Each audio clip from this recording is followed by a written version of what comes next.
अब बात करेंगे कोलकाता कांड में विस्फोटक ऑडियो की, जो ममता सरकार और ममता प्रशासन की भयानक लापरवाही का सबसे बड़ा सबूत साबित हो रही है। ऑडियो टेप आ गया, एक audio tape RG medical college के असिस्टेंट सुपरिटेंडेंट और लेडी डॉक्टर के माता पिता के बीच फोन पर हुई बातचीत का है।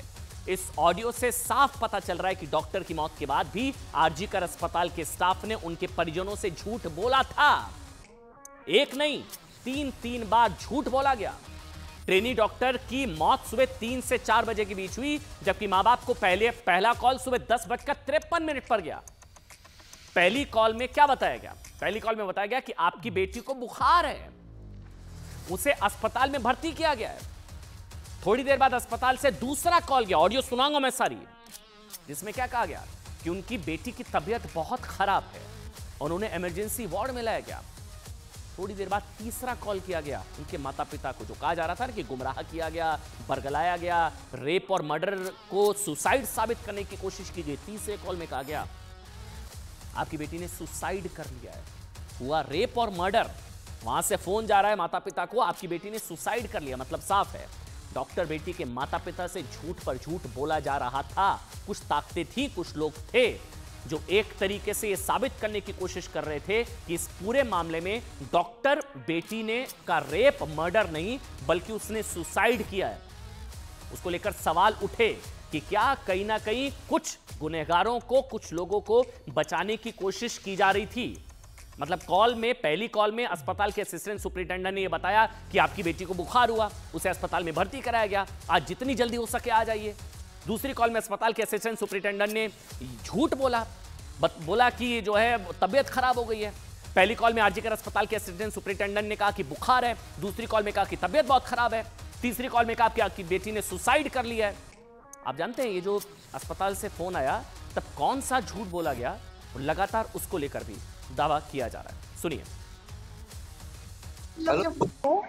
হ্যালো, হ্যাঁ অ্যাসিস্ট্যান্ট সুপার বলছি।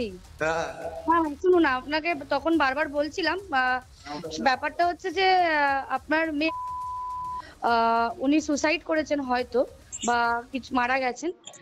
পুলিশ রয়েছে, আমরা হসপিটালে সবার সামনেই রয়েছি, ফোন করছি, আপনারা যত তাড়াতাড়ি পারবেন চলে আসুন। আমরা আসছি এক্ষুনি আসছি। मतलब आप सोचिए जरा कि ड्यूटी पर तैनात लेडी डॉक्टर की रेप के बाद हत्या कर दी जाती है।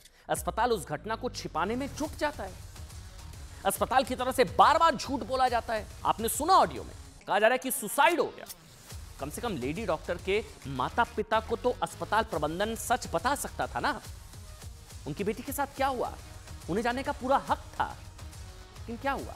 अस्पताल से बार बार झूठ बोला गया। लेडी डॉक्टर के माता पिता को झूठ के अंधेरे में रखा गया। दिल चीर देने वाली सच्चाई पर पर्दा डालने की कोशिश हुई।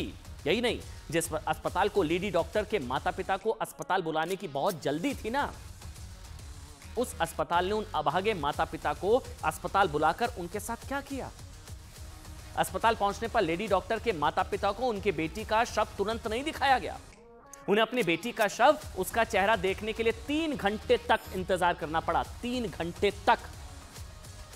आरोपी के लेडी डॉक्टर के बूढ़े माता पिता को 3 घंटे तक अस्पताल में खड़ा रखा गया और उनके बैठने के लिए कुर्सी तक नहीं दी गई थी। और इस तमाम खुलासों को लेकर बार बार सवाल उठ रहे हैं, जो ये कहा जा रहा था कि कहीं ना कहीं पूरे मामले को कवर अप करने की कोशिश की गई। ये इस ऑडियो सबूत ने कहीं ना कहीं साफ कर दिया है।